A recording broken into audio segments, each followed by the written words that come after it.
Can somebody help me? I'm trying to get back to the beginning. That's right, friends. It is time to experience the most devastating and hauntingly beautiful sequence of animation in the entire film. And would you believe Hasbro have announced yet another stop on the Apology Tour? Hi, I'm Mike Seibert, and this is 40 for 40 Transformers the Movie. 2 years in the making. An incredible adventure in spectacular widescreen animation. It opens everywhere tomorrow.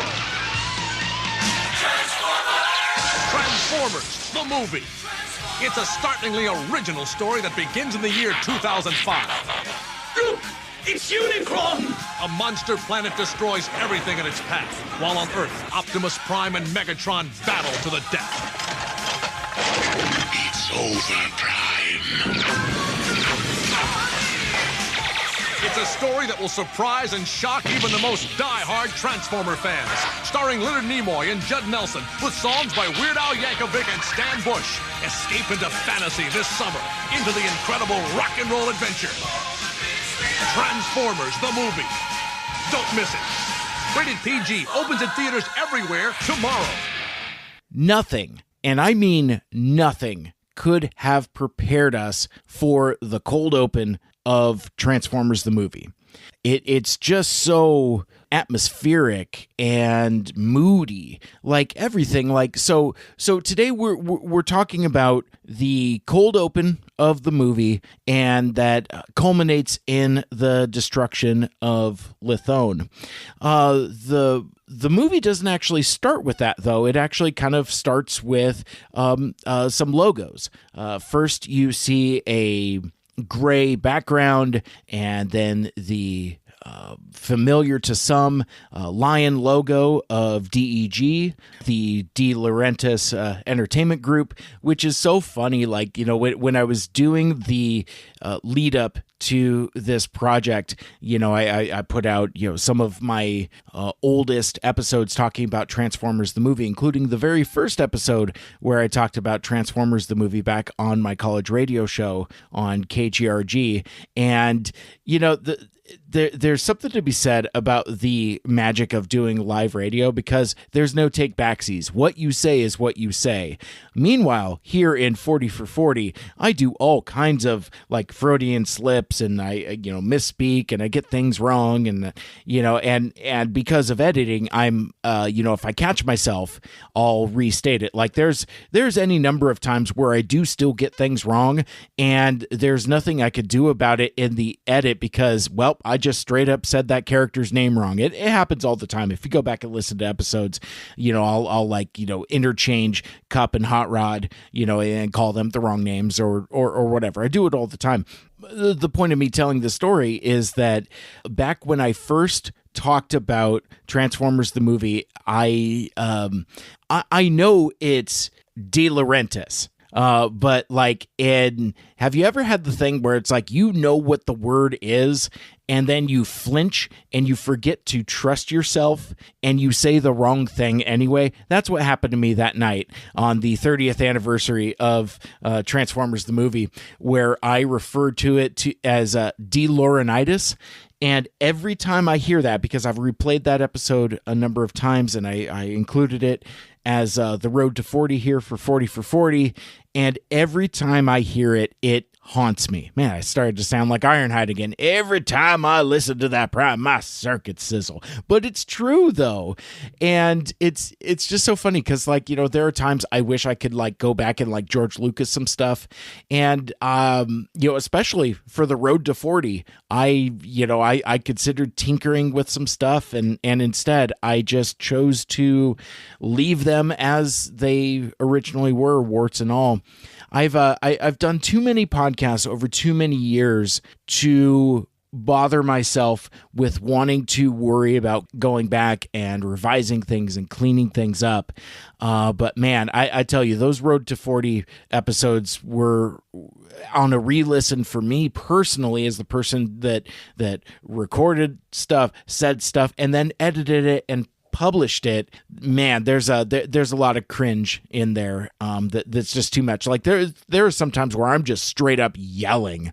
I think sometimes it's because I didn't have my music mix right or whatever. But point being, it's like I also celebrate growth. So I would like to hope if you're listening to this now, after listening to all of those, then you can hear that things are a little different and hopefully maybe a little bit better. But let me get back on track here. Let's talk about logos.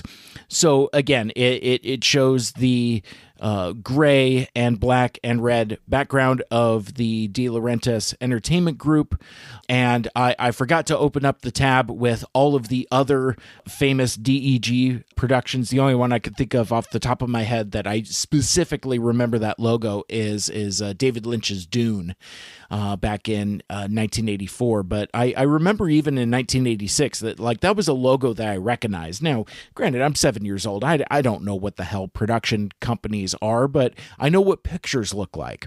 But it wasn't until I was an adult and started learning more about more versions of this movie, and I learned that instead of the DEG logo, the Rank Film Gong Man appears before the British release of the film.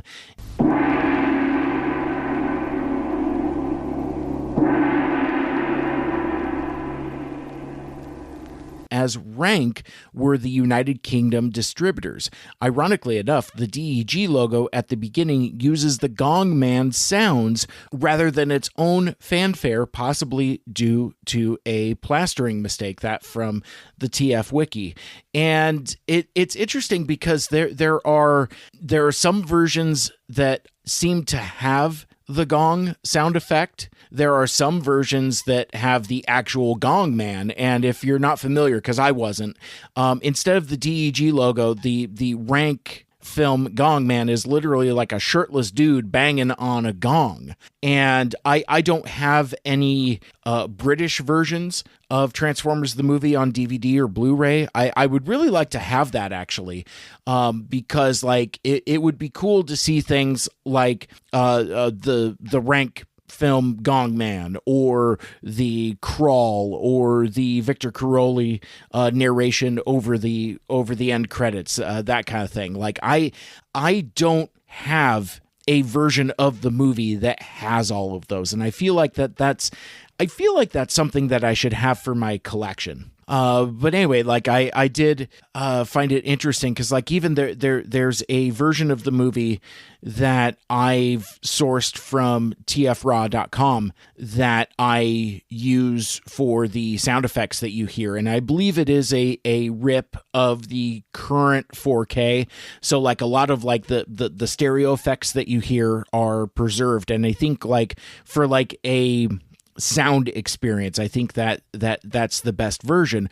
But since I've done a rip of it for this project here, interestingly enough, the version that I get the audio from does not include the gong sounds. Anyway, it's very interesting, and I wish that I was more of a student of which version was which, because I mean, again, I have a variety of different copies, but I don't think I've actually sat down to do a chronicled inventory of like which one has what. But regardless, after the production logos, you get the Sunbow Productions and Marvel Productions logos.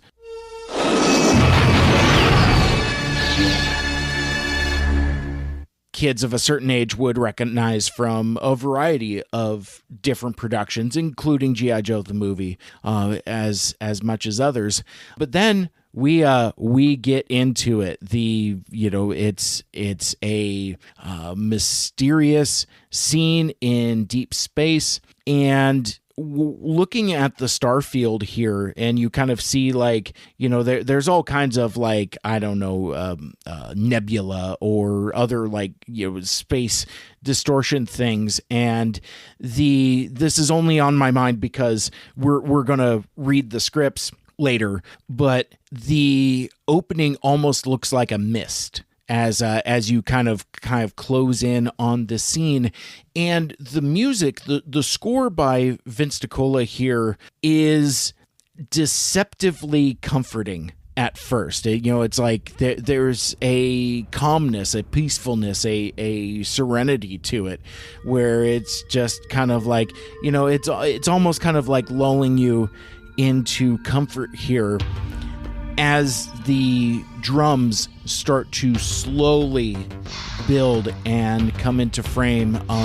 It's still, even then, only giving the hint of ominousness, and you see like these giant celestial bodies, like there's like a red one and a blue one, and they're all just kind of like crackling with this mysterious energy and profoundly interesting lighting effects. I've talked so much about the special lighting effects in this movie, and it just really highlights the animation. And at a time in the last episode when we were talking about the upcoming 4K release in theaters, this is, man, I talked about in a handful of episodes ago, talking about the shuttle launch and how that's kind of like a sequence that I watch. Obviously, this is the sequence to watch. And I remember when I first saw the 4K, and it just blew my hair back. In fact, if you want to use any sequence as a test drive for the resolution and clarity of whatever version of Transformers the movie that you're using, this is definitely one of them. There's one other sequence later. I would argue that watching the reformatting sequence would also kind of get you there, just in terms of like the intensity of the lighting versus the detail in the animation. But we'll talk about that more when we get to that moment. But for here, just like, again, just the brilliant contrast between the red and the blue, and all through it you see this impossibly tiny but growing in size planet. Now, in 1986, you don't know what this is, and there is a unassuming nature to the introduction and beginning of Unicron. At least there is, until like the score really starts to kick in and you get a closer look of it, and then you start seeing like the pincers and the spikes and the rings, and really, by the time Unicron passes in front and you get a seemingly endless shot of the side of Unicron passing by, again, just pockmarked with all of these bizarre and impressive lighting effects. It is just so cool and just so intricately detailed. Regarding also the lighting effects, it reminded me, I was initially going to talk about this later, but I want to mention this now before I forget and drop the thread.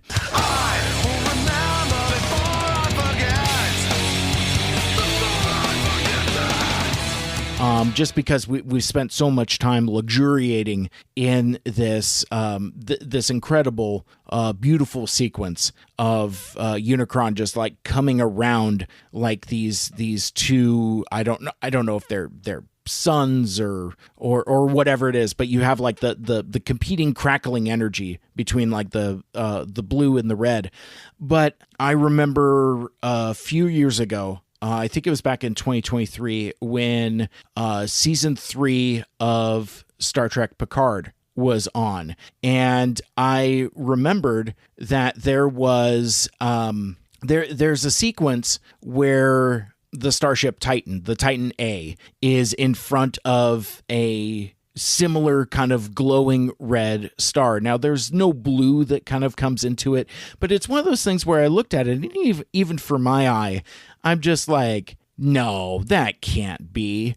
Turns out that in that scene of Star Trek Picard Season 3, Episode 6, there's, like I said, there's a scene where you've got like a rendezvous with the USS Titan, the Titan A, and the scene does look pretty similar to Unicron's space flight scene in the beginning of Transformers the movie. Star Trek Picard executive producer Terry Matalas confirmed on Twitter that the aforementioned scene was indeed inspired by the opening scene of Unicron flying past a star en route to Lithone in Transformers the movie. That I picked up on a thread on TFW 2005, and it linked me to the original post on Twitter, and I remember going nuts about this. There's a Twitter user, Chelsea Daniel, just posted like a 30-second video of it, just showing the gorgeous animation. Absolutely gorgeous. Transformers the movie. Terry Matalas quote tweets this and says, "This inspired the Titan in front of the sun shot in 306," meaning season 3, episode 6. And I remember there were, the Transformers news cycle was kind of slow to pick up on it, but they eventually did. And I remember I actually got into a fight with somebody on Twitter about this, and I was like, "This is so cool." That has this inspiration. Turns out Terry Matalas is a huge Transformers fan. Like his Twitter feed is littered with, like, he's picked up cells from TV episodes, and he's gone to see the movie and things like that. But I got into this Twitter fight with this dude who was like, "Shrug, I don't know, that seems like a big stretch to say that that's an homage." And because, again, the composition is different, there's only a red sun and not a blue sun, so I mean, it is certainly not one for one. The guy just said like it was an inspiration, and he was kind of trying to do an homage, but not necessarily a one for one. And I copied him a link to the tweet from Terry Matalas saying as such. And I'm like, I don't care what your opinion is. The dude said that was the inspiration. End of story. And I just, I don't know. I can't even find the receipts for it because this person that I was beefing with has long since left Twitter and deleted their account after finding Jesus, apparently. I mean, that's a true ass story. Like, he hit me up on Twitter DMs and said, "Oh man, I'm sorry for all the beef with you over the years. I'm going to go follow Christ now. Goodbye forever." And I'm just like, all right, whatever. But anyway, I spent way too much time on that, but like that was a moment. I always delight when moments from Transformers the movie make it into inspirations of other things. It's inspired Terry Matalas. It's inspired Robert Kirkman. So it's like, so this movie doesn't exist in a vacuum. Like, it has had ripple effects of influence. Let's continue. We actually got a lot to cover here, and as you have already noticed, these episodes are just getting longer and longer, which makes them harder and harder to edit, and I'm quickly falling behind schedule. I'm hoping sometime soon to come across like an unremarkable moment that I could actually talk about in 40 minutes, but I feel like some of these other recent episodes, they've been big because they're almost like double. Like, when I was talking about the Kranich stuff and the Quintesson Pit of Judgment stuff, I actually like combined like a few different ones together. So of course that one's going to be longer, but this is this is just such an iconic moment. But anyhow, so we see the side of Unicron, and as he passes by, as we're kind of following him from the rear, you see a planet in the far off distance that we will learn much later is the planet of Lithone. zoom in on the planet, and it has a surface that is kind of similar to Cybertron, but also kind of not really. Like there's it is a mechanical planet, or as all of the scripts refer to as mechanistic. I still don't think that that's a word, or at least if it is, it's an incredibly difficult one to say. But regardless, it's a mostly mechanical planet. But unlike Cybertron, the thing that is fascinating about the surface of Lithone is that it seems like something where it has a almost like moon-like surface that has since been not terraformed, technoformed, I guess, where basically like they've built robotic cities over rock. And so later on, we see like that there's like rocky surface in addition to all of the mechanical bits and all of like the cities. But the other thing that's visually interesting about the surface of Lithone is that it also seems to have flowing lava. So I don't know if it's some kind of like volcano planet or kind of what the implication is here. But regardless, when you see these ribbons of lava kind of flowing as rivers across the surface of the planet, again, it's very visually interesting because there's a glow and the illusion of movement, like this lava is flowing this terrible red glow that that adds a lot to it. From there, I remember when I was 7 years old first seeing this image, and just the feeling I had was confusion. The scene changes to what the Autobot Decepticast guys have referred to as a mall, the Lithonian Space Mall. And it makes sense. That's a great description because this does seem to be a hub of civilization teeming with life. Like there are just like all these Lithonians just running around. There's people going up and down escalators. It appears that there's, a lot of buildings. Like, I mean, again, the inside of the mall is actually like a very vivid description that's accurate for what's going on here. But like the thing that's also interesting is the population. Like, we've spent 2 years with Transformers at this point, and they all kind of look the same. They're kind of like boxy cars and trucks, or like jets and tanks that all just kind of look like boxy dudes. As litigated already, we do see some female Autobots in season 2. Yes, we exist, and we always will. But we haven't seen an incredibly aggressively different variety of body types. And so when you see these Lithonians, there's male presenting ones, there's men, there's women, and there's children, families. So it's interesting to see this dynamic of like this population of different types of robots. For a teenager or young adult or even later adult, it would invite all kinds of like, unpleasant questions of like, well, wait a sec, where do baby robots come from? That kind of thing.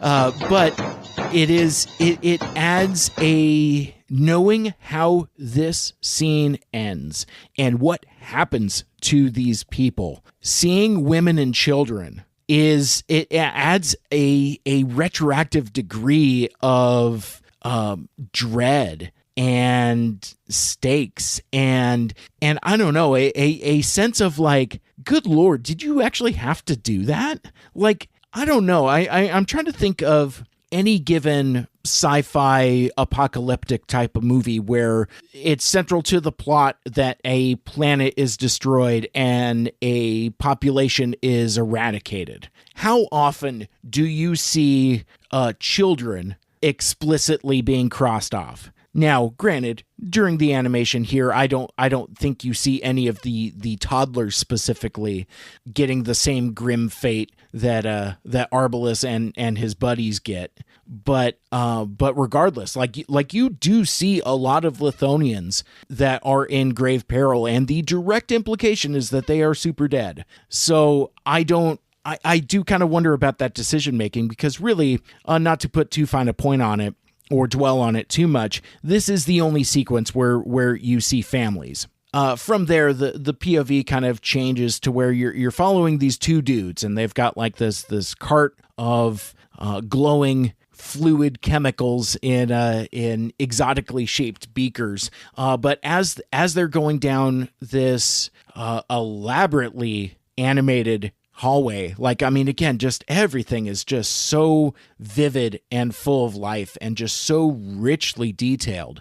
But as these two guys go through, you do see a pair of kids playfully run behind them. And again, like, you know, you think about the sonic texture of this movie. You know, we talked so much about the score already, but even just like the sound of the kids playing, like,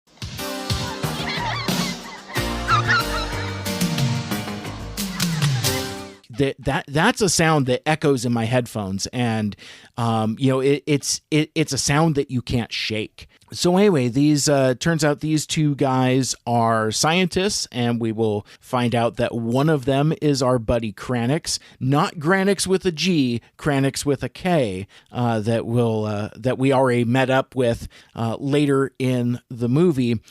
They go into the office of a character that we will learn is Arbalest, and he is mixing chemicals.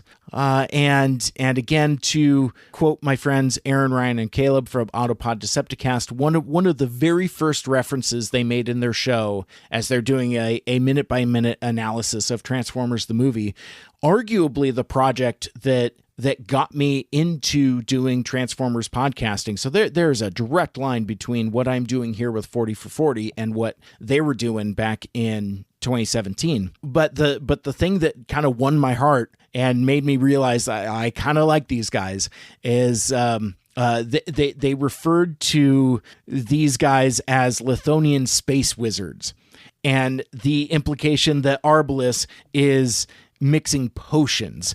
And it was a take that I had never thought of before, but as soon as it was brought to my attention, it immediately clicked. I'm like, oh my gosh, I got to follow these shows. I need to get acquainted with these guys. This is brilliant. But yeah, like, and you know, completely unrelated, because, you know, it's you signed up for a Mike Seibert radio. I can't help but think about the story that Dexter Holland of The Offspring, Dr. Dexter Holland, he's told the story, and it's just on my mind because we're in college graduation season, and he just recently gave a really good speech to the commencement speech to the graduates at USC. But he's told the story a million times, where basically the inspiration for the lyric of "come out and play, you got to keep them separated,"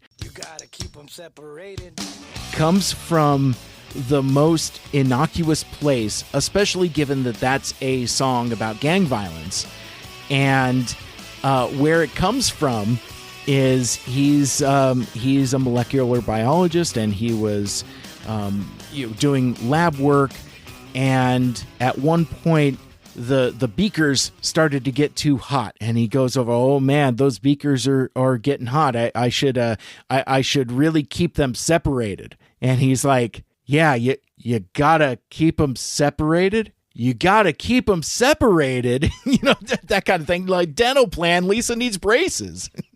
You got to keep them separated. Lisa needs braces. So I just figured, since we were talking about beakers, I thought that would be a fun time to tell that story. But regardless, the experimentation is interrupted by the coming of Unicron. And I've talked so much before about how this movie wastes no time. In a different, longer movie, there would probably be some kind of like warning system or some kind of alarm, and somebody would like, I don't know, whip out some binoculars or look at a computer screen or something where like this would go on longer than it needs to. But here it's very simple. Dude just looks out the window and he's like, Obelisk, look, it's Unicron.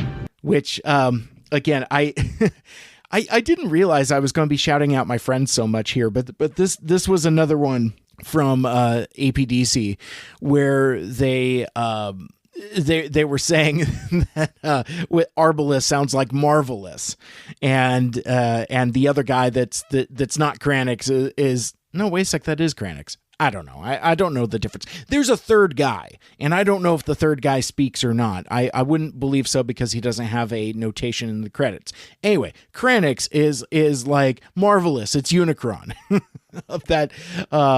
And I don't even want to bother with the animation error about how when Unicron comes in, the rings of Unicron pass over a building. I just said I didn't want to deal with it, but I just shouted out anyway. This movie, for as beautifully animated as it is and how sharp and clean as it is, it's as rotten with animation errors as any given episode of the show. And when I get into debates and discussions with my friends comparing and contrasting Transformers the movie and G.I. Joe the movie, the thing that folks will always say in the pro column for G.I. Joe the movie is that there is really a concerted effort for the animation to be pretty much error-free. Like it's very clean, like in terms of like there aren't like weird coloring errors or outright mistakes, whereas Transformers the movie is, again, for as brilliant as it is kind of slapdash in spots. And it does kind of make me wonder what the production schedule is, or what the production process was. But holy mackerel, wait a second, hang on. If we know that G.I. Joe the movie was intended to be released first, we also know that the reason why G.I. Joe the movie was not released first is because they ran into production delays. And it shows. I mean, again, the animation is clean, but I wonder if, maybe they had cut a little corners and maybe worked a little faster and maybe slapped some stuff together and maybe let some animation errors go by the wayside. Maybe they would have released first, and maybe Duke would have died first, and then suddenly we're in an alternate timeline that I can't even begin to contemplate the ripple effects, because they surely, based on the response to Duke's death, would have changed the death of Optimus Prime. So that's too much of a big brain, galaxy brain alternate timeline to consider right now when we're talking about these poor Lithonians. But my point of that compare and contrast exercise is that while Transformers the movie is rotten with errors, the highs far exceed the highs of any other animated project, and I feel it's a fair exchange to have the lows, all like the weird miscolors, or like, oh yeah, well there's random Thundercracker and Skywarp Seekers, there's a bunch of reflectors, or it doesn't matter. Like fans have said in the past that, oh man, wouldn't it be cool if they do like a George Lucas special edition of Transformers the movie where they fix all the coloring errors and the animation errors. And I've always been team, hey, no way. Leave the movie as it is. If you want to clean it up like they have for the 4K and like enhance it, I'm fine with that. But if you're doing stuff like wholesale changing things, that's dangerous. And if you do that, then you would have to bring in other stuff, like, maybe some like deleted scenes, like, oh, I don't know, Ultra Magnus gets drawn and quartered, or maybe before the shuttle attack, they run into like the asteroid field, or, any number of more notorious, infamous deleted scenes, other than just like, I don't know, with Thundercracker and Skywarp showing up after they're supposedly dead. Well, what do? Do you replace them with other characters? Like how do you solve for X on that one? So anyway, dude looks out the window and says, "Hey man, it's Unicron." And no time is wasted. You get this ominous glowing roar from the maw of the monster planet. You can see that like his orange wedge mouth is starting to open and that his pincers are starting to widen. In the finished film, you see one pincer jam into the surface of the planet, which I would imagine the purpose of all of this is to raise stakes, establish stakes more accurately, and to give foreshadowing for like what this thing can do. I also realized that I've talked about this a lot. This has become a theme over the last handful of episodes, how weirdly repetitive Transformers the movie is and how like different things happen several times. So we get to see the pincers several times, 3 times between like Lithone and the 2 moon bases here. Anyway, so by the time it happens to the moon bases, we know what it means. We know that once Unicron knocks on your door, that there's nothing there but death and destruction awaiting you. I also want to call attention to, actually, you know what? I'll talk about the promotional trailer later. Let's get through this Unicron stuff for now, and we'll come back to it. But basically, what happens is that the giant pincer goes in, and the planet is drawn to the mouth of Unicron, and with that comes this horrifying red light, and everything is bathed in this terrifying red light that we'll also see later in the movie. But we see that the planet is starting to crumble apart. Cities are falling, structures are crashing, and robots are being sucked into this thing. And it is devastating and potent and powerful and awful and viciously violent.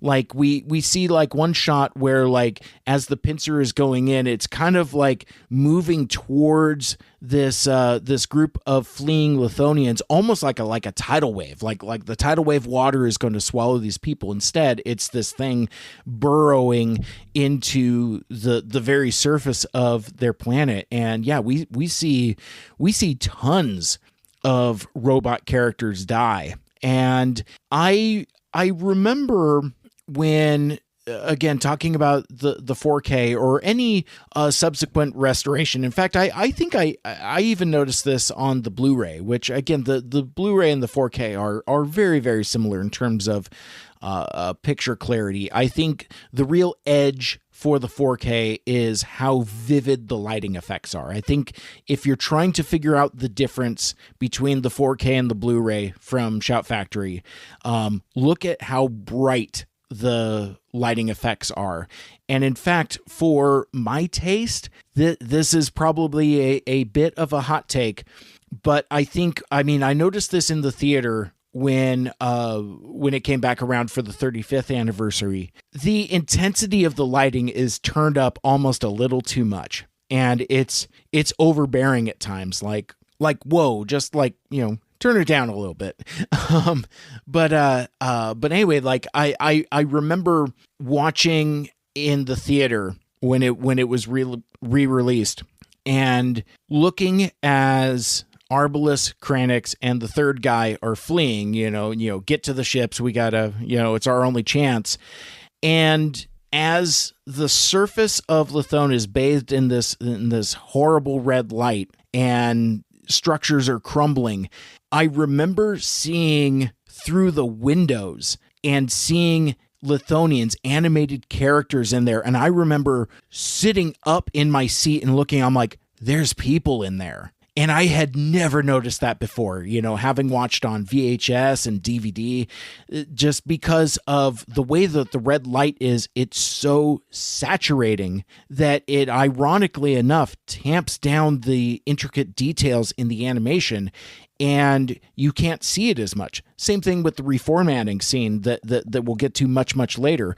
The intensity of the light actually kind of like obscures the details in the animation. So like in that first restoration, I was like, holy smokes. And I just saw like a level of detail that I hadn't before that somehow gets sharper and clearer with each subsequent restoration. I don't know what they do after this 4K. I mean, I guess the thing I would like to see is, well, first the original 4:3 aspect ratio remastered in 4K. Maybe that's what they're going to show in theaters in September. Who could know? But regardless, again, this has always been my meter stick of the level of detail, and at this point, I think this is where we start to see the inner workings of Unicron, as he's munching on the planet. There's all kinds of like weird biomechanical type of things and like pounding pistons, and you see like, fluid and no, I think it's later because like, our trio are like, the ships get to the ships. It's our only chance. They go to get out of here just as like, and I remember like this one sequence is kind of cool. Like they cross the bridge to get to the escape shuttles and the bridge crumbles behind them. Like, again, like I keep saying, like this movie is just so rotten with background details that you don't necessarily notice while you're watching the movie for the plot, but when you're watching it with a more analytical eye, you notice all this stuff. I mean, again, there's just so much debris and dust and detail. It's like, it is just so beautiful and richly animated. I mean, like there's a reason why this is the cold open of the movie, because I would imagine that they put a fair amount of budget towards this. Which is kind of funny because when we get into the scripts a little bit, they're, ironically enough, pretty light on descriptive material for the sequence, but yet for it to be such like a top tier sequence in the movie, and for it to be so iconic and important. But we'll get to that in a sec. So these guys, the Lithonians, they get into these weird tripod, almost kind of like War of the Worlds looking spaceships. They take off, and one gets away and one does not. So I think maybe the implication is that the two dudes are in one ship and Kranix is in the other, or if they're three ships, I'm not specifically sure, because I'm so doubtful of this now that I'm saying this out loud. Is I don't remember if we see the third guy later.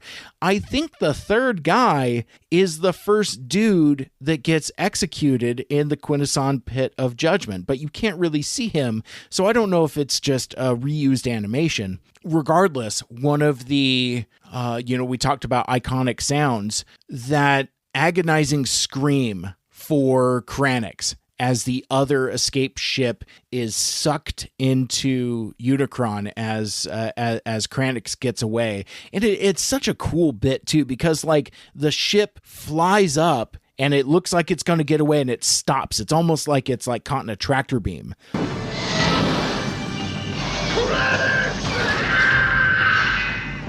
I wonder what the nature of Unicron's power is as it draws things into its maw. It's like, how much of it is, magnetic, or, what other properties are there? Because it surely has to be something other than just basic suction.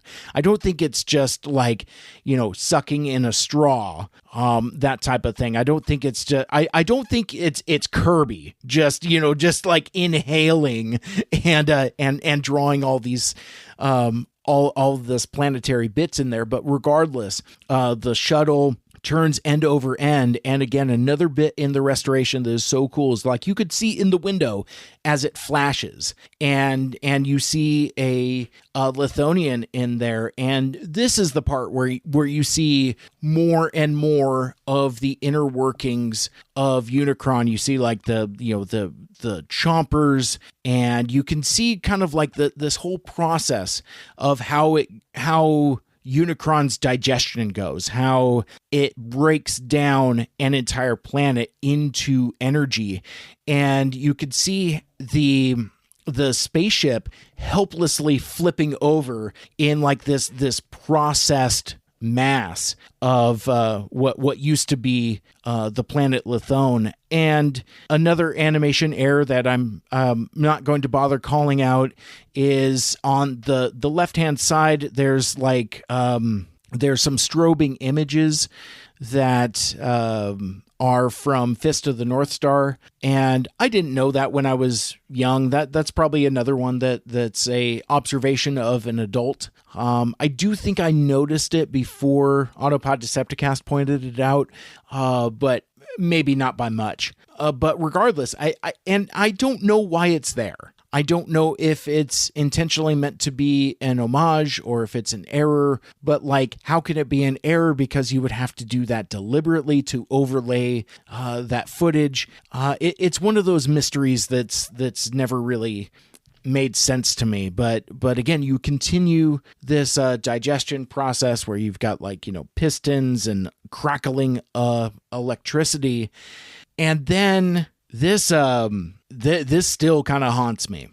Suddenly there's an almost eerie quiet, a serene peacefulness to it. And the destruction of the planet Lithone amounts to nothing more as this orange-yellow glow that illuminates the ring around Unicron, indicating that the planet has been devoured, consumed, digested, broken down for energy, and that is the result. Just this show of light that goes through the rings, presumably powering him up.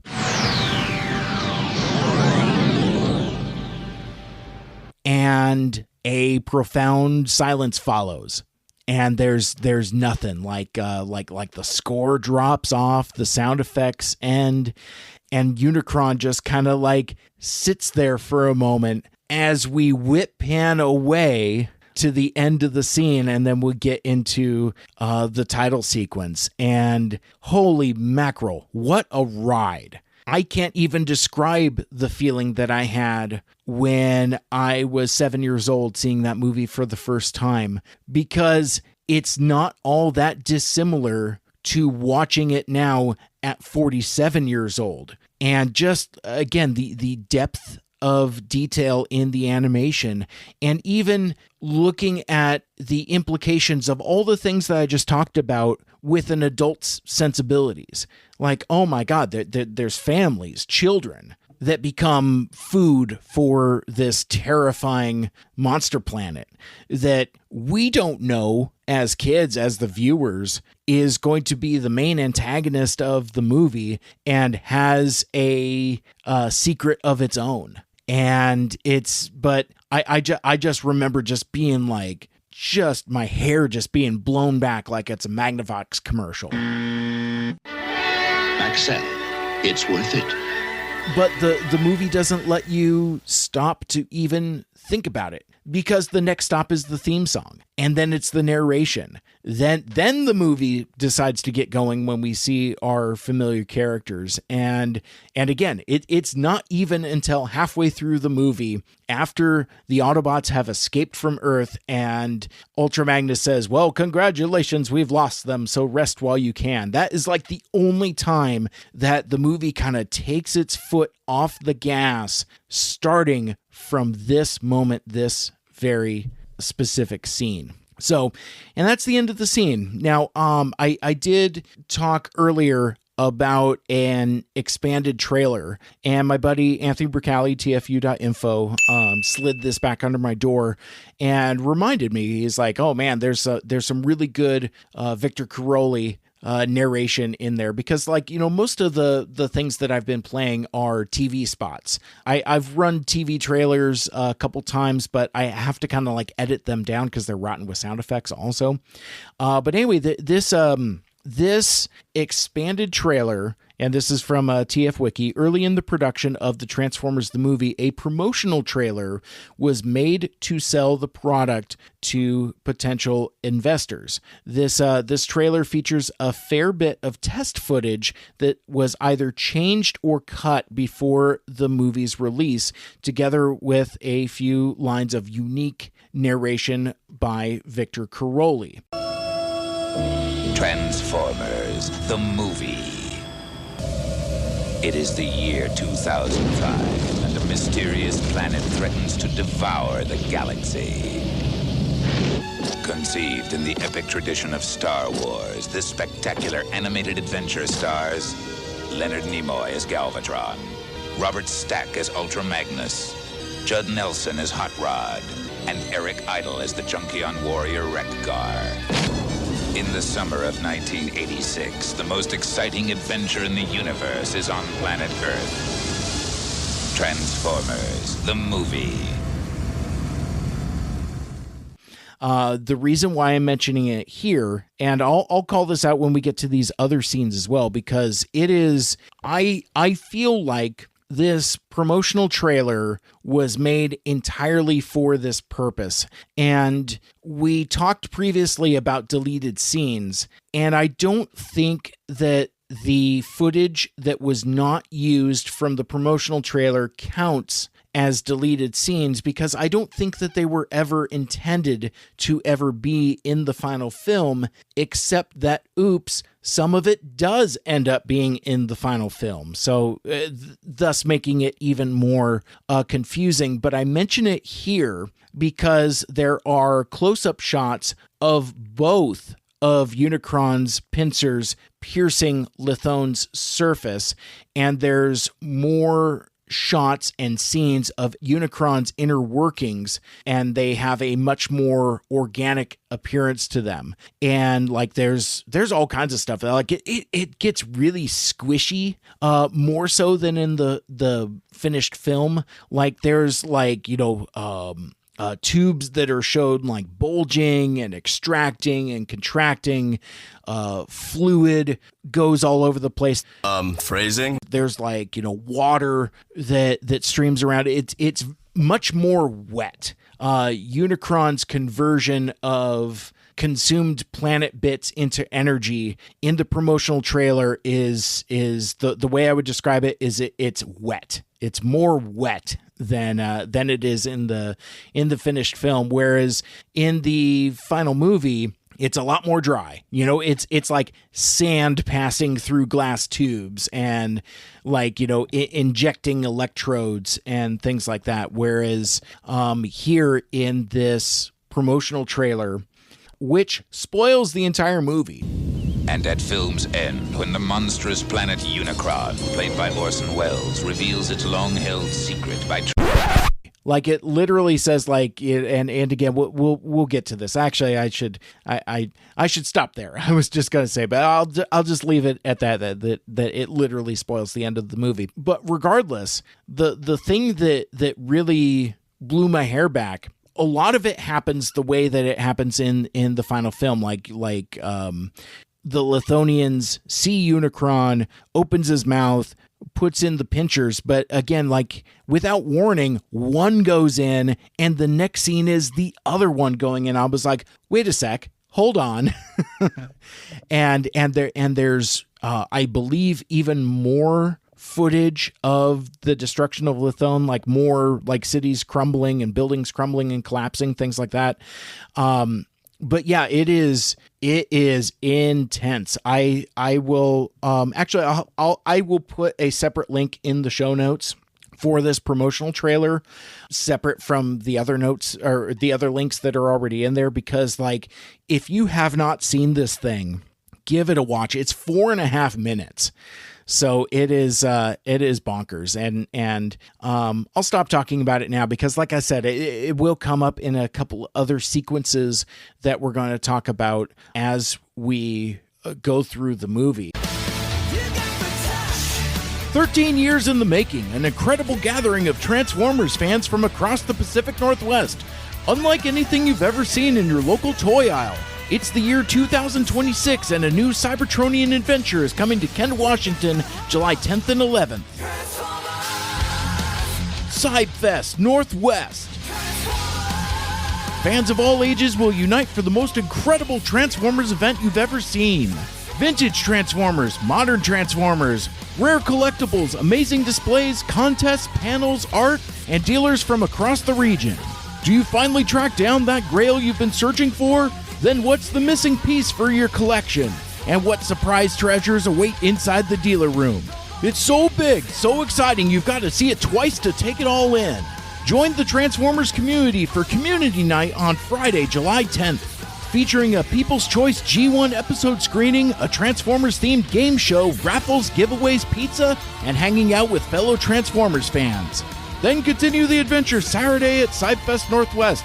Celebrate everything Transformers with fans young and old, new and long time. Escape into fantasy this summer, into the incredible Cybertronian adventure, CybFest Northwest.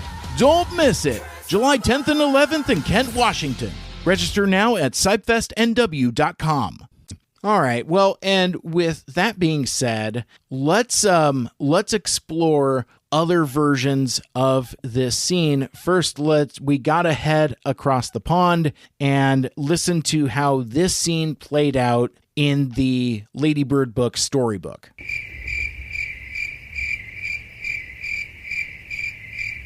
You get the crickets because that sequence didn't happen. The story of the movie, the Lady Bird book storybook, actually starts with Optimus and Ironhide on the moon base. There's no cold open, there's no Lithone, there's no establishment of Unicron early on. They do meet him later, and he's mentioned. And also, like you heard in the last episode, in the Lady Bird books version of the story, Kranix isn't even named. He's just another random prisoner that gives Cup and Hot Rod the information about Unicron before being hauled off. The implication is that, he just has this wisdom or something, but there's no I'm the last survivor of Lithone. My name is Granix. I'm the rector of Lithone. I gotta stop that, otherwise I'm gonna start having another giggling fit.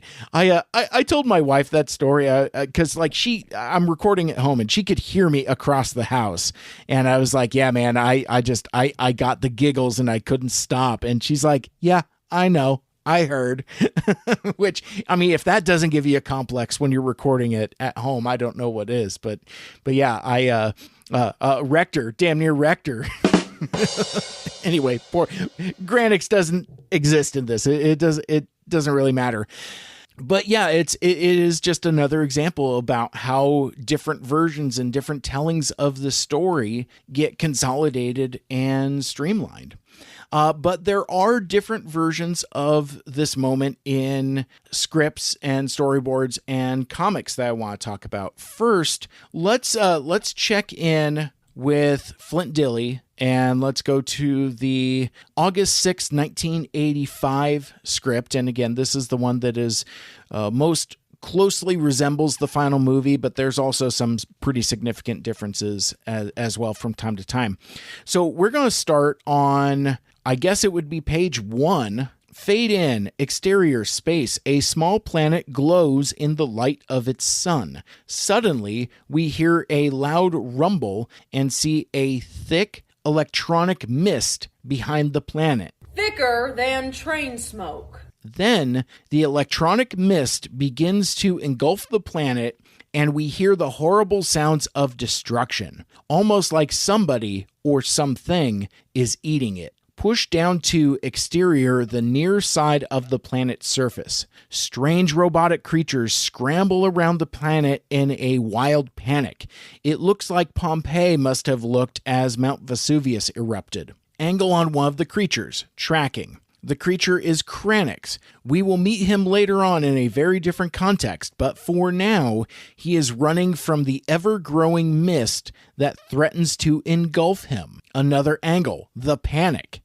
As Kranix runs, another creature, Arbalest, calls to him. Arbalest, transform and flee, Kranix. You must warn all you meet of the horror of Unicron. Suddenly, the pitiful creature is surrounded by the strange energy cloud, and it looks like his body has simultaneously caught fire and been doused with acid. Kranix, Arbalest, no! Angle on Kranix. The mist threatens to engulf him too.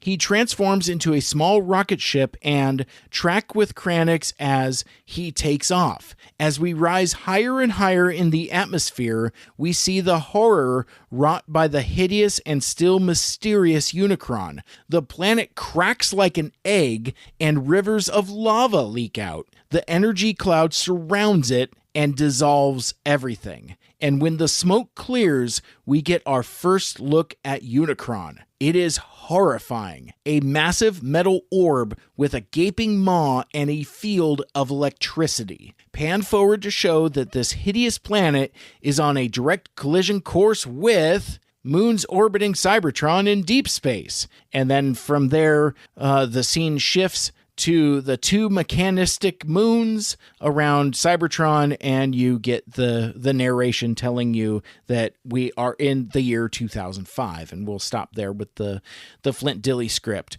Kind of light on description, and I believe, as we'll find out in just a moment, that this is carryover from the Ron Friedman stuff.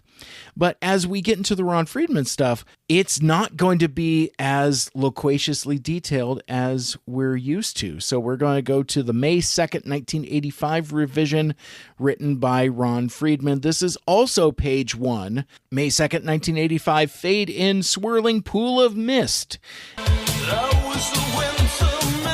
As we close in, it is impossible to tell whether we are looking at a thick and ominous fog. Okay, Thickisha, we see you. As close range or at some gaseous formation far from us.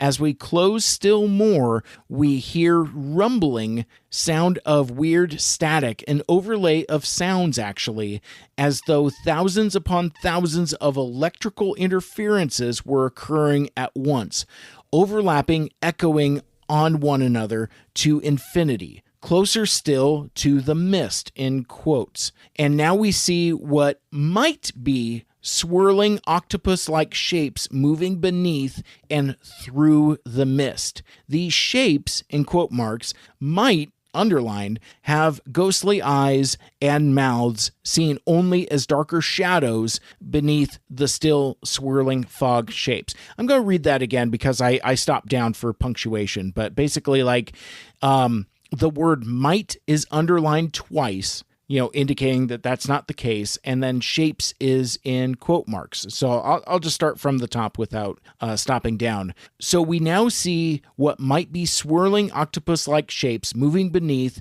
and through the mist. These shapes might have ghostly eyes and mouths seen only as darker shadows beneath the still swirling fog shapes.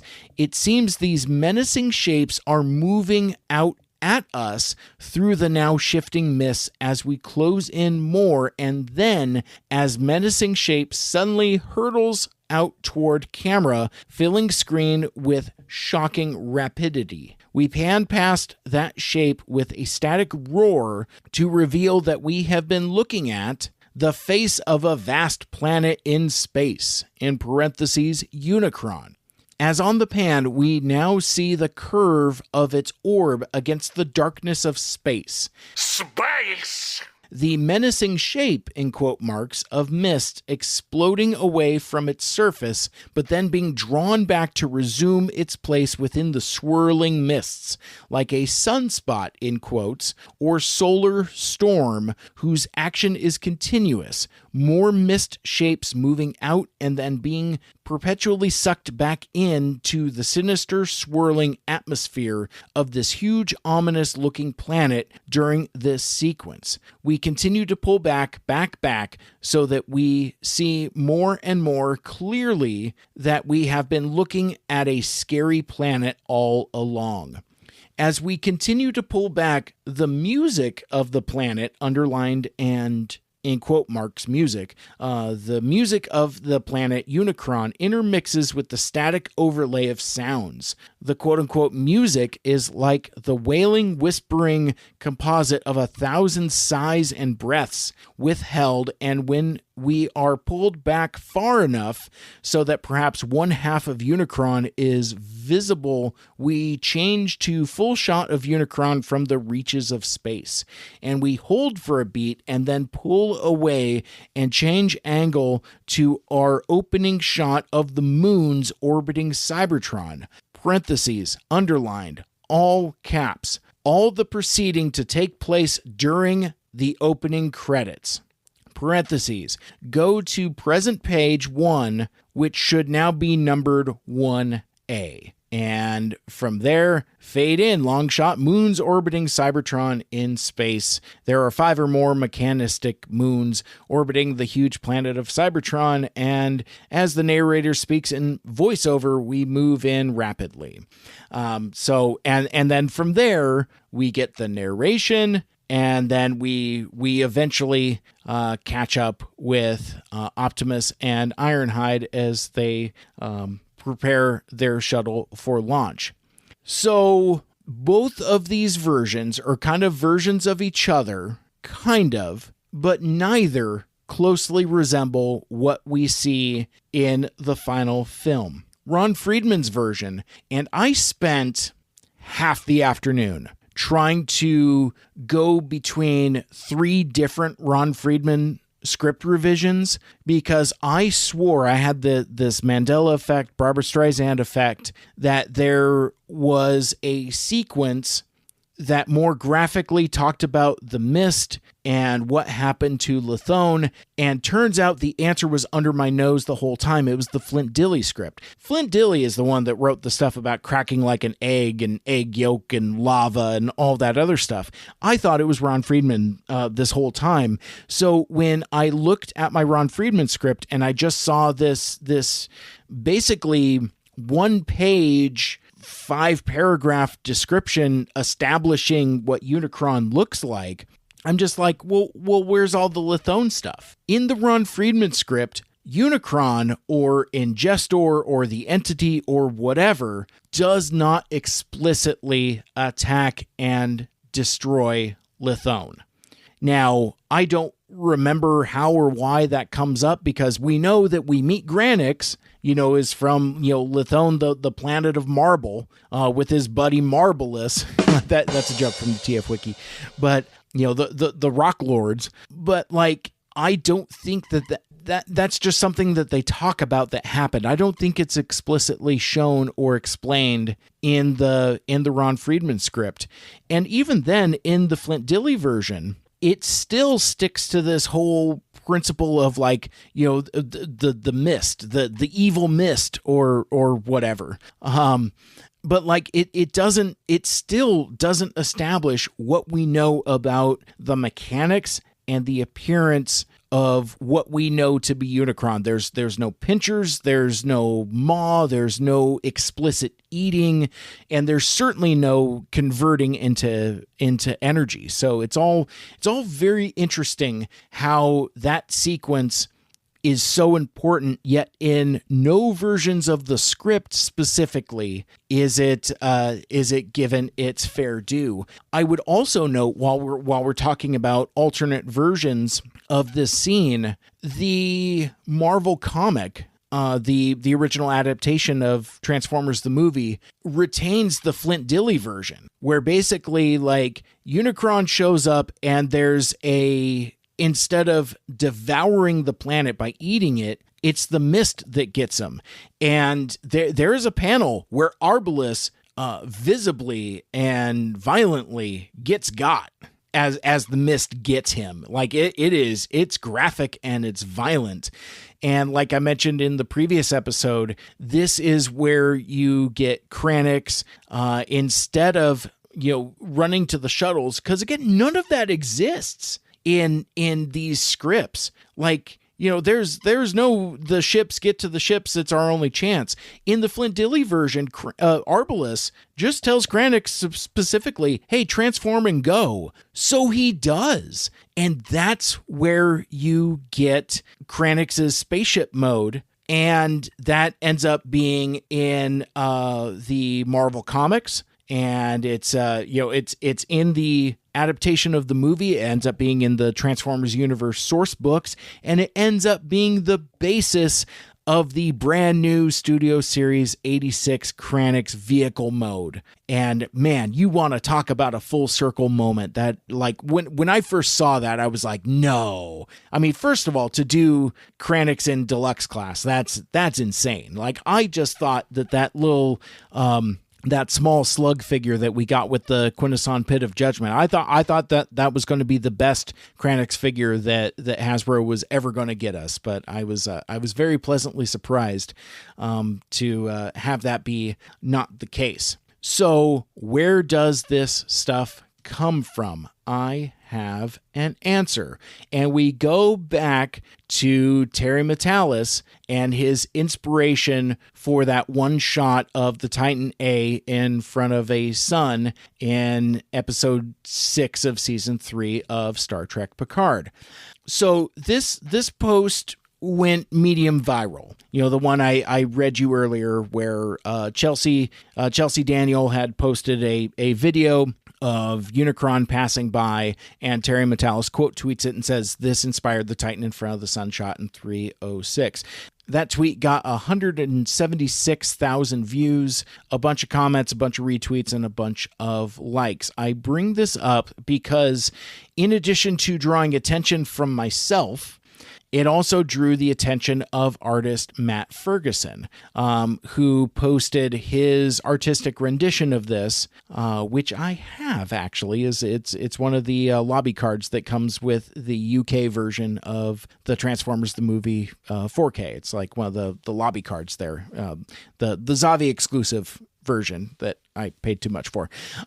Matt Ferguson writes on March 26, 2023, I had to have it on the art for the 35th re-released. I pushed so hard to get it put on the inlay, an image you can hear. And again, it is just a beautiful rendition of Unicron passing between those two flaring suns, the red one and the blue one. And another cat who we have not mentioned in this entire project, and I kind of retroactively feel bad about, but Simon Lech, who is the proprietor of the Marvel Sunbow Archive, the curator of the Sunbow Productions and Marvel Productions script and storyboard archive, where I've gotten the scripts and several other materials. Simon Lech posted, "Need to thank Peter Chung for that. It was his creation." And he puts in 4 excerpts of the storyboards and basically showing the thing that Terry Matalas was talking about with the star. And in fact, actually, I'm going to read some of this because there are some notes here. Exterior outer space, we travel through a nebula. I think that was the word I was looking for, and I think I called it something else. We travel through a nebula towards a distant binary star system. The larger star is red, the smaller one is blue. The 2 stars in the gap between them, an object suddenly glistens in their light. The 2 stars, Unicron glides forward from out of the gap between the two stars. Unicron moves towards us as it crosses in front of the blue star. Unicron continues to move closer. We can see its surface features as it passes by and glides. The Lithone planet Unicron is in the foreground. Unicron glides away from us and closer in on the small planet. And I took a look at the storyboard sequence for this. It is sourced both on the Marvel Sunbow Archive as well as tfraw.com, and it kind of follows pretty much beat for beat what we see in the finished film. And one of the things that I have talked about before, and I will certainly talk about again, is who came up with what and who had the final word. There is a particularly controversial scene coming up towards the end of this project that will that will spend some time, because it's one of those things where it becomes a little maddening because there is no one magic bullet solution. I have my own opinions and my own interpretations, and we'll certainly get to that.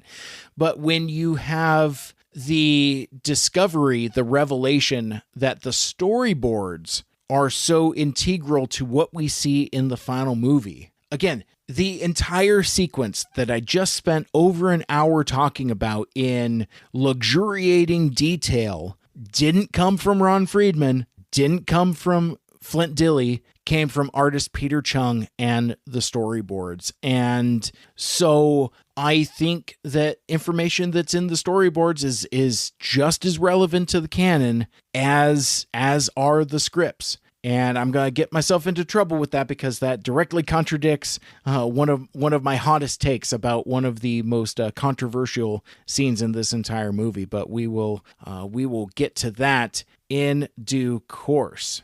No mailbag today. Instead, I have another huge press release from Hasbro that I would like to share with you today.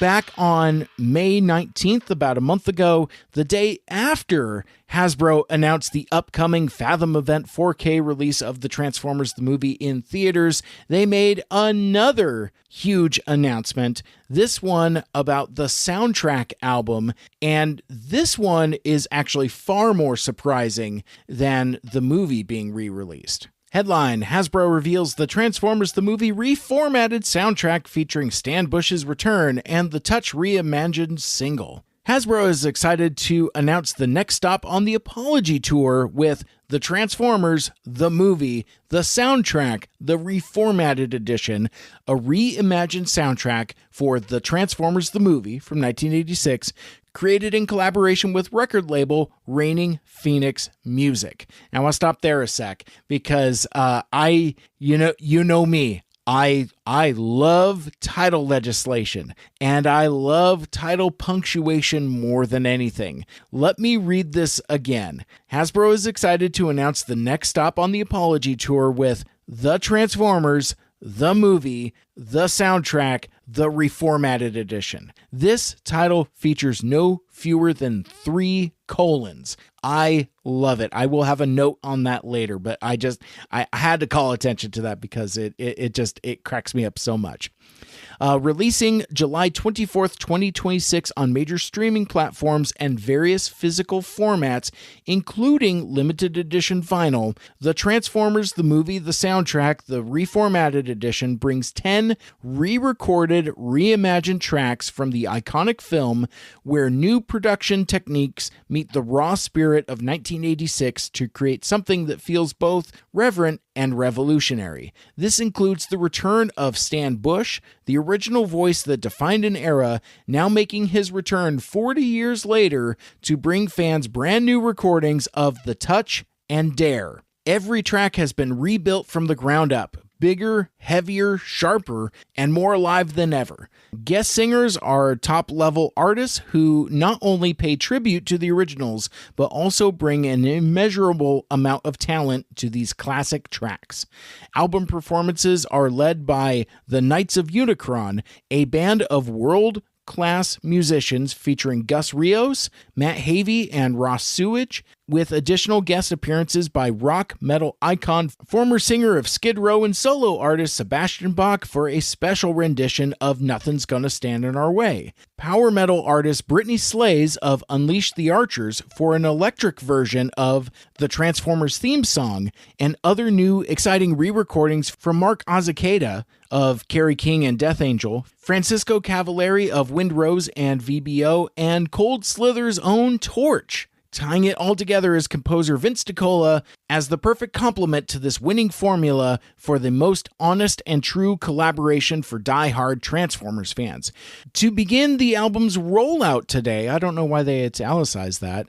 To begin the album's rollout today, Hasbro has released the first single and music video for Stan Bush's re-recording of The Touch, along with the full album vinyl pre-orders now available at trade-wide retailers and exclusive vinyl releases at Amazon and at Target. Please see below for more details about the album and artwork, along with more information about the film and how it remains one of the most talked about moments in franchise history.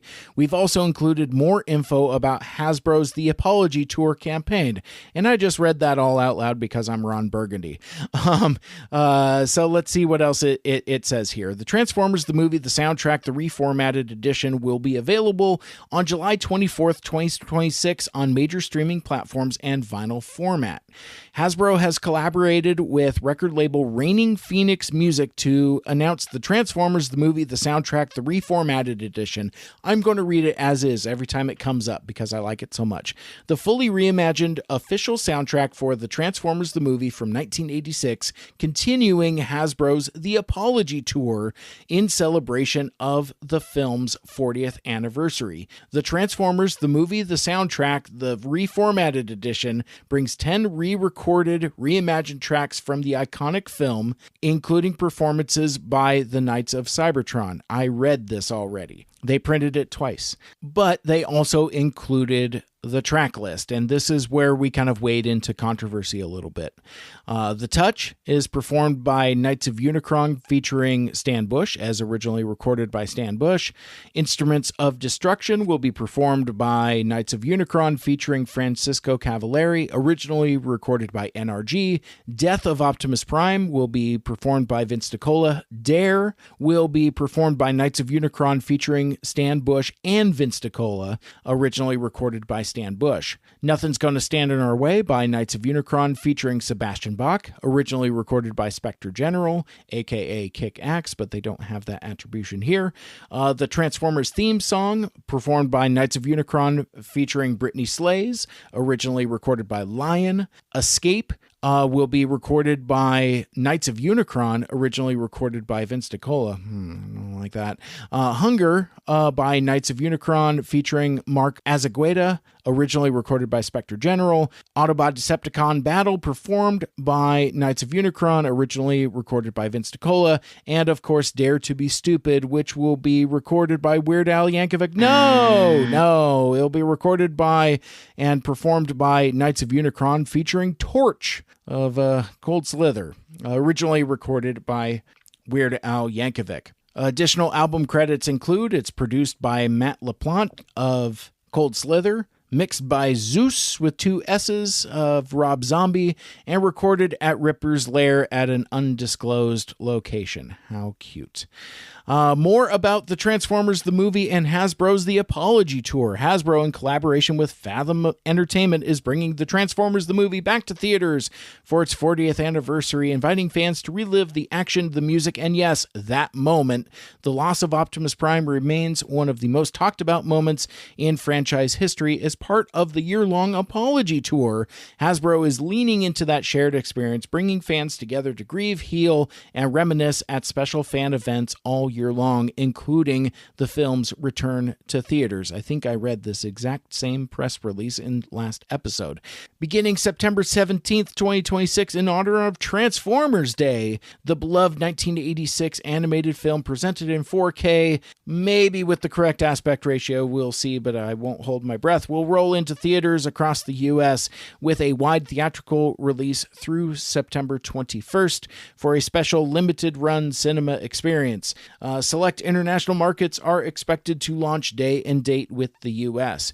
Tickets for the Transformers the Movie 40th anniversary will be available later this summer and at participating theater box office, which does not include the Majestic Bay Theater. Boo! Theater locations are subject to change. Oh, so you're saying there's a chance. For more information and to be among the first notified when tickets go on sale, please visit Fathom Entertainment. Along the cinema experience, fans can expect additional anniversary surprises across toys, merchandise, publishing, and more, because 40 years later, it still hits like a truck. My name is Mike Seibert, and I approve this message. All right, so let's talk about the soundtrack and the vinyl. There are 5 versions of the vinyl, 2 of which are exclusive, actually 3 of which are exclusive. The soundtrack will also be available on CD and cassette, so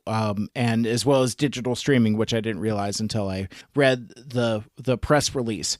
I feel incredibly mixed about this project. Let me see if I can explain as briefly as possible, because I could probably spend an entire episode of Mike Seibert Radio litigating all of this, so I want to try to be concise here.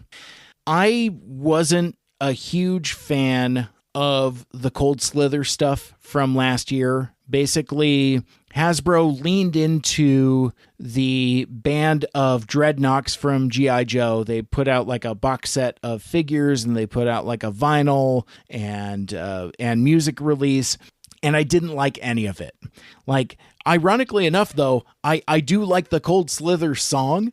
We're Cold Slither, you'll be joining us soon. A band of vipers playing our tune. With an iron fist and a reptile's hiss, we shall rule.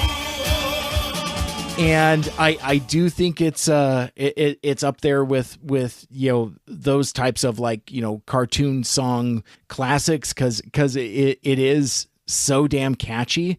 But when I heard the new version from last year, there was there was something missing. There was a soullessness to it.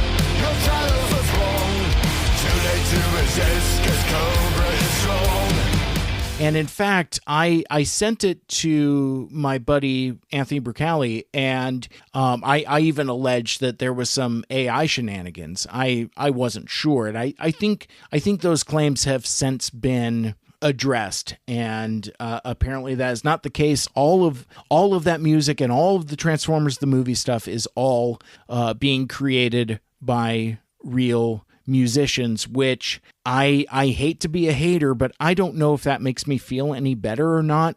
I would almost prefer it be AI and it sucks, and I could say, oh, well, that's just AI slop, rather than being music that's performed by actual musicians that I don't like and I think is bad. I don't know which is better for me, honestly. But regardless, I didn't like the Cold Slither stuff. And even though we are still months away from talking about the touch here on 40 for 40, I'll play for you a little bit of the new version just so you kind of get a flavor of what I'm talking about here.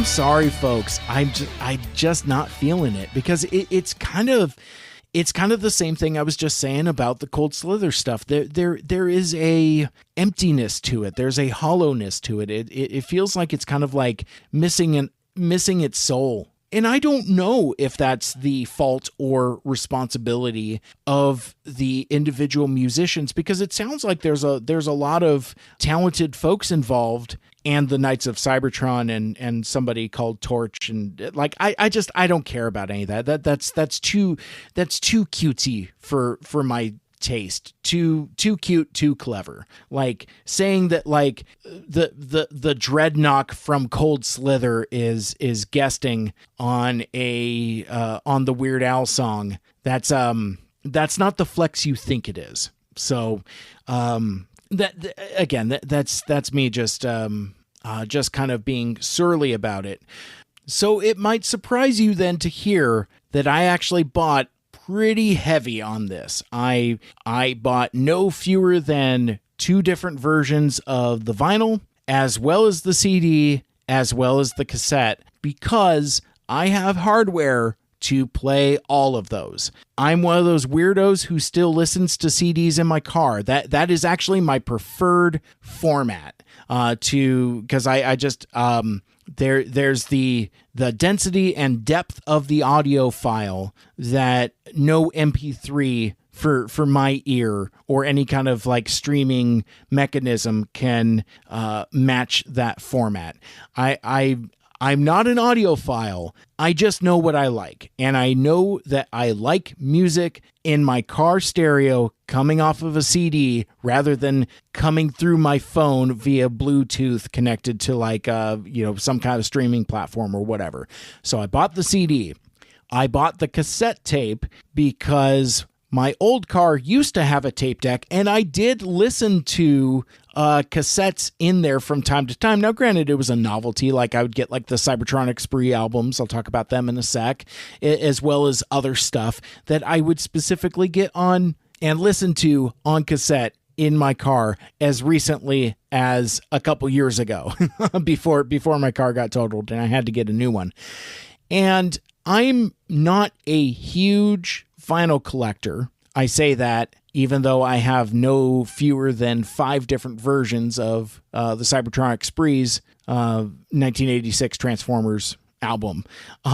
But there are a couple I wanted to get. So let me go through the different versions of vinyl, because I believe there's 5 and I bought 2. So I'll explain to you which ones are which. First of all, the independent store versions for Record Store Day, that is the Energon Pink version. It's fine, not for me, didn't buy it. There is a Metal Injection exclusive version, that's the Constructicon Yellow, and I passed on that one also because it being Constructicon Yellow, it's more like the color of the water of the Sharkticon pit, or maybe even the sea that Cup and Hot Rod, the Energon Sea or Energy Sea or however it's called in the Ron Friedman script. It's dirty, it's dingy. It's certainly not the vibrant Constructicon green that I would think I want. And it doesn't matter if I want it now anyway, because as of this recording, the Metal Injection exclusive limited to 300 has already sold out. So even if you wanted it, you can't get it. All right, we move on to the Big Bad Toy Store edition, and this is BBTS exclusive Hot Rod Red vinyl.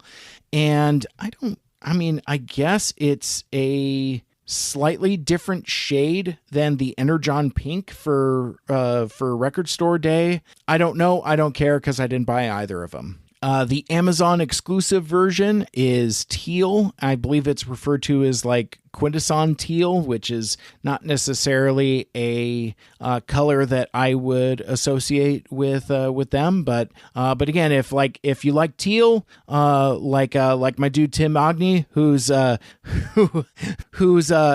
entire aesthetic is Mountain Dew Baja Blast, the Amazon version is the Baja Blast version, and it looks cool. But again, I did not buy it.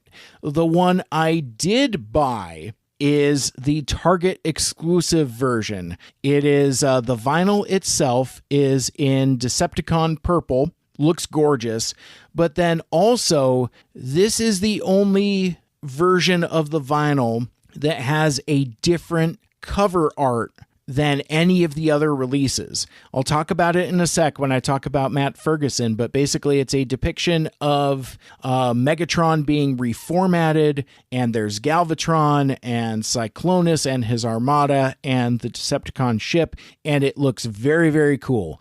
If I were to only get one vinyl, it would be this one, because I like the purple vinyl and I love the cover, and I am just bonkers for Matt Ferguson's art. So that one, if I only had to get one, would be this one. But I didn't get only one. I also bought the green one from Reigning Phoenix Music themselves. Actually, that's where I bought the CD, the tape, and the vinyl.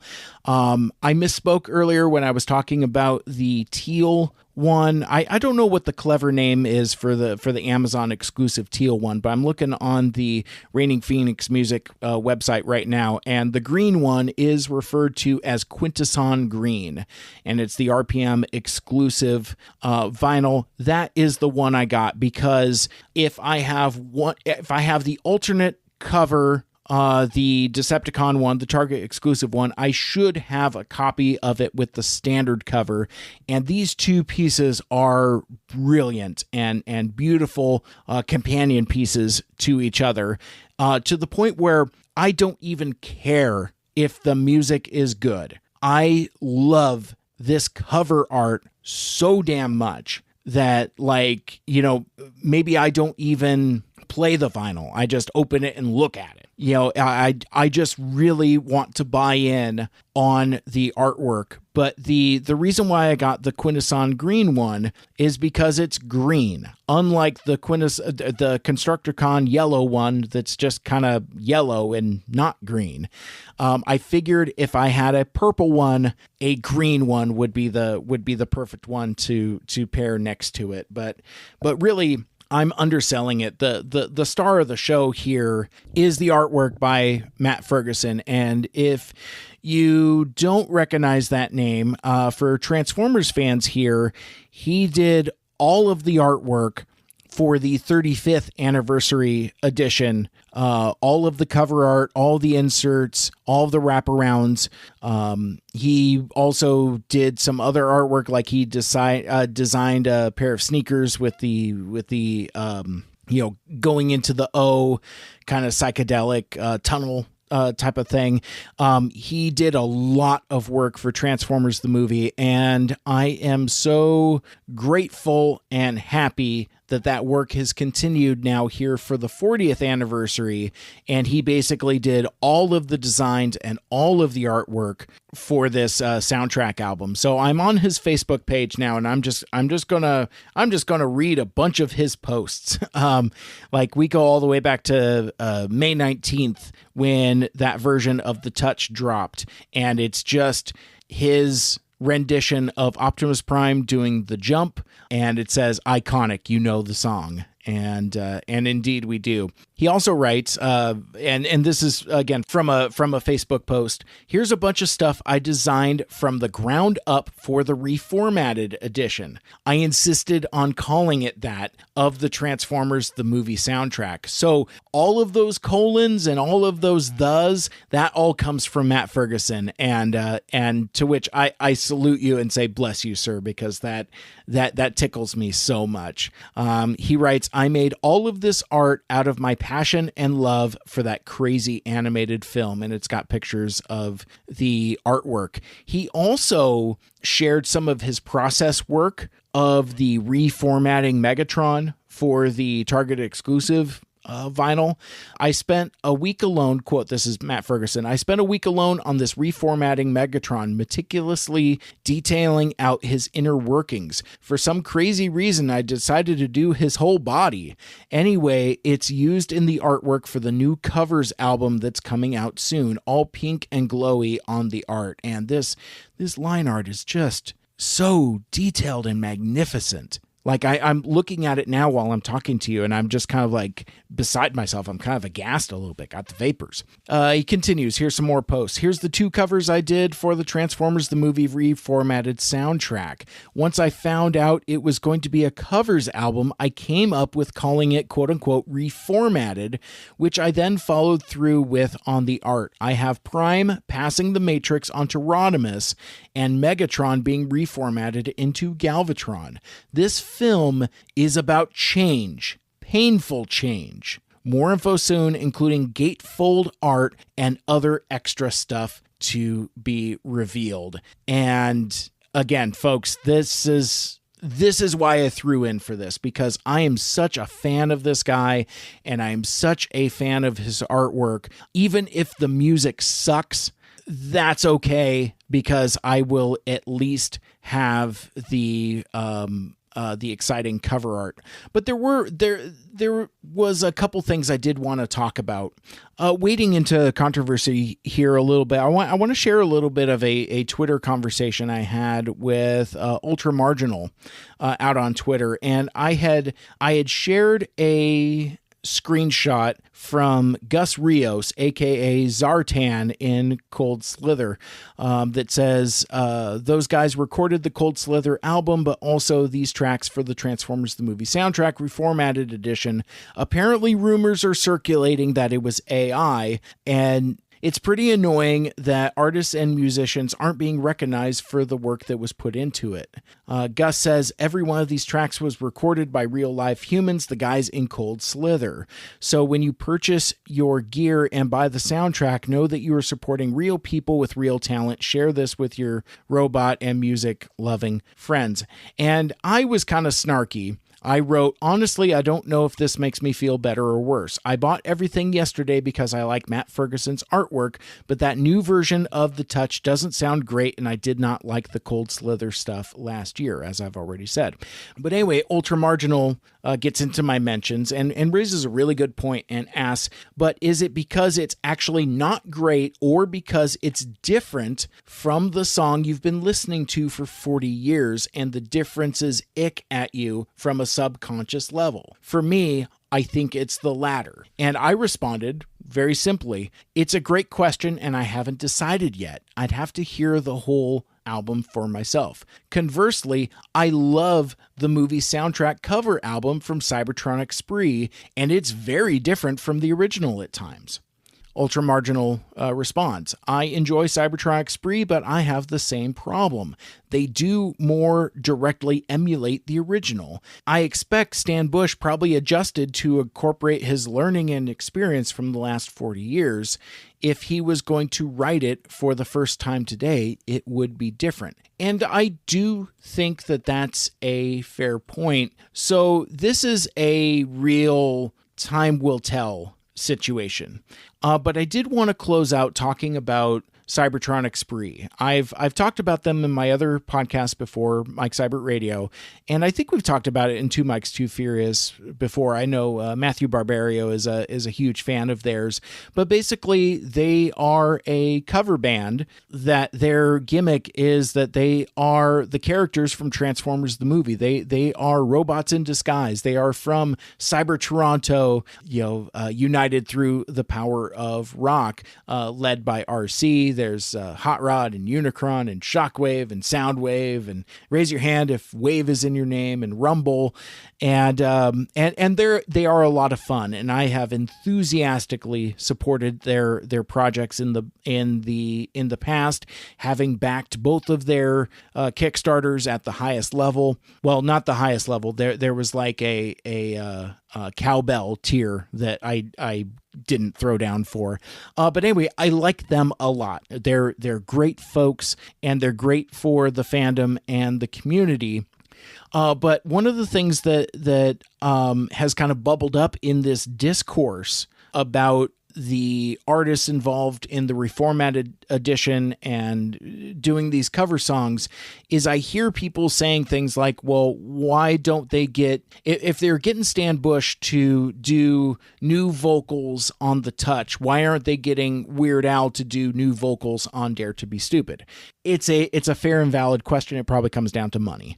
If I were to guess, but then I've heard several times, in like Facebook groups and things of that nature saying like, well, why don't they have Cybertronic Spree contribute to the soundtrack? In fact, I saw this in which group is this? This is the Cybertron Cafe, the Transformers trading group, from somebody named Dana White, not to be confused with that Dana White. I don't know. In case you didn't know, the Knights of Unicron is made of Gus Rios of Gruesome and Ex-Malevolent Creation, Ross Sewage from Exhumed and Ghoul, and Matt Harvey, also from Exhumed and Gruesome, a legit metal band dudes. As stoked as I am about this soundtrack, I feel like it was a misstep not having the Cybertronic Spree on here. Also, Weird Al is Weird Al and should have done an updated Dare to Be Stupid if he was available. So I asked,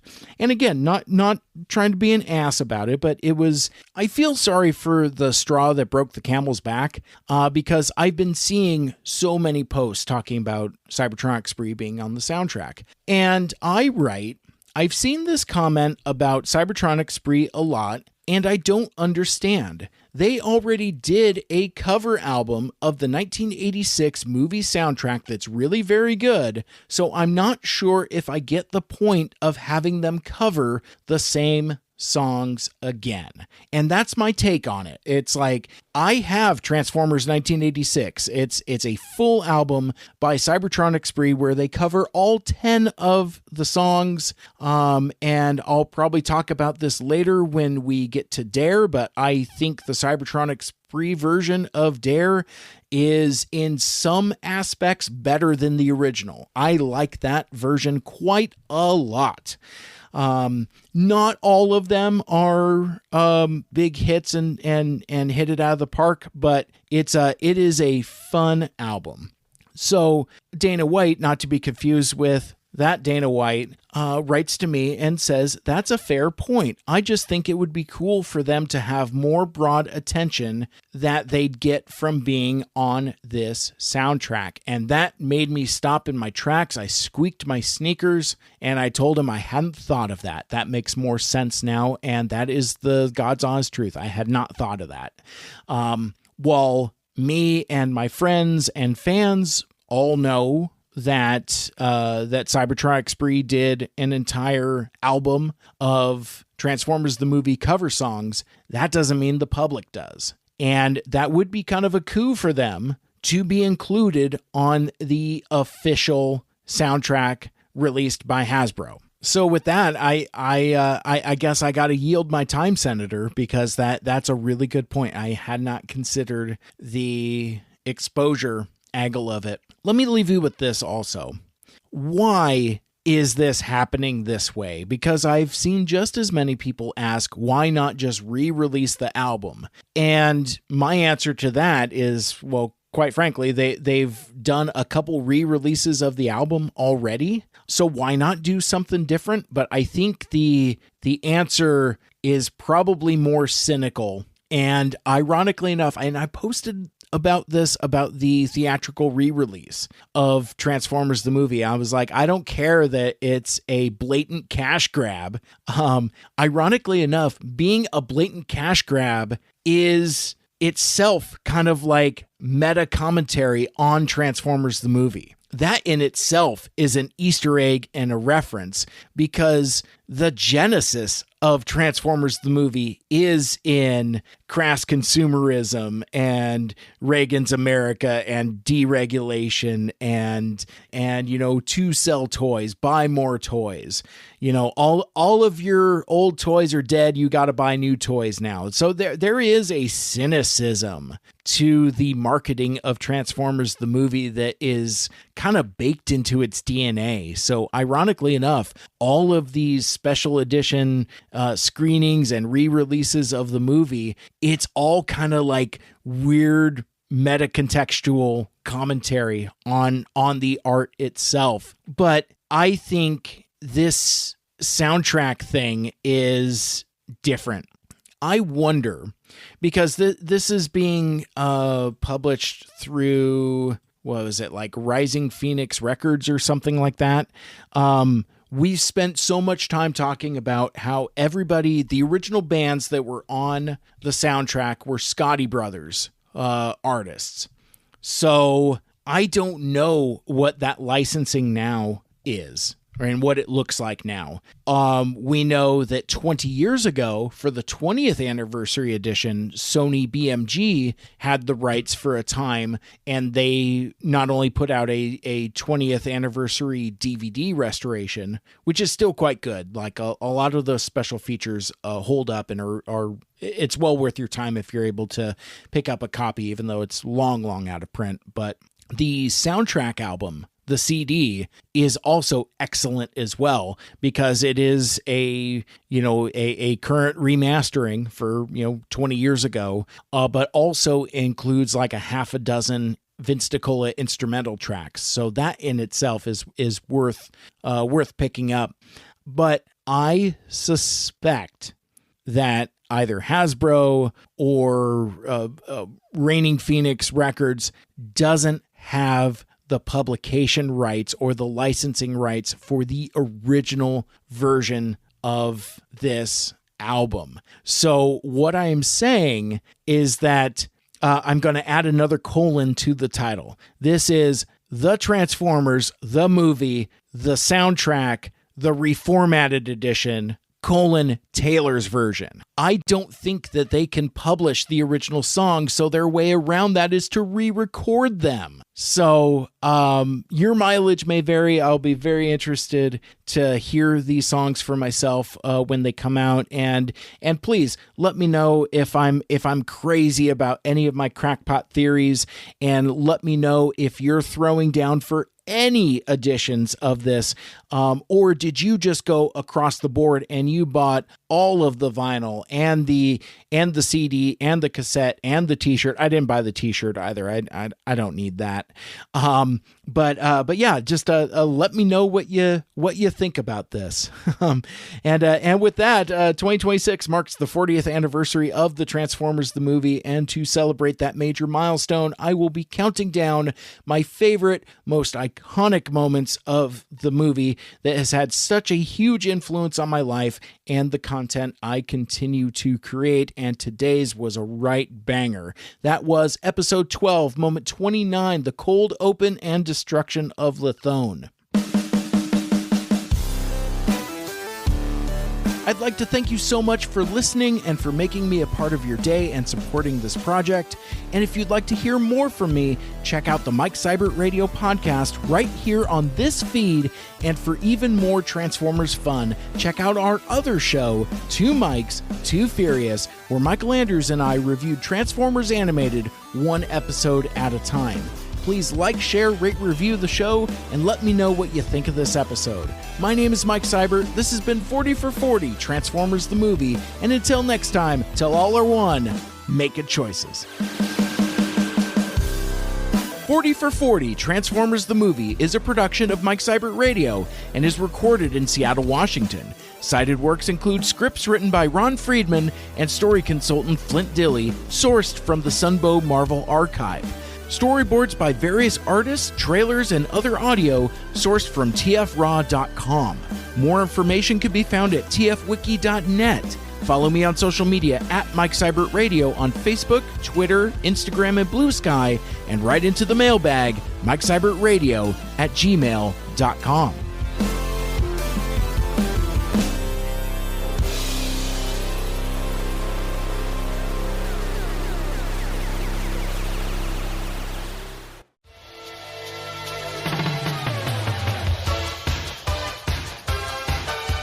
CybFest Northwest, a Transformer fan convention with a Pacific Northwest twist. July 11th, 2026, at Kent Commons Community Center in Kent, Washington. 11 to 5 p.m. $10 if you pre-register. Also includes 10 a.m. admission. $12 at the door for general admission. Doors open at 11 o'clock. $25 family rate for 2 adults and up to 5 kids. Dealers, artists, exclusive figures, trivia and transforming contests, Lego display, raffles, and best of all, hanging out with other Transformer fans. So join us July 11th for CybFest Northwest 2026. Pre-register at www.cybfestnw.com.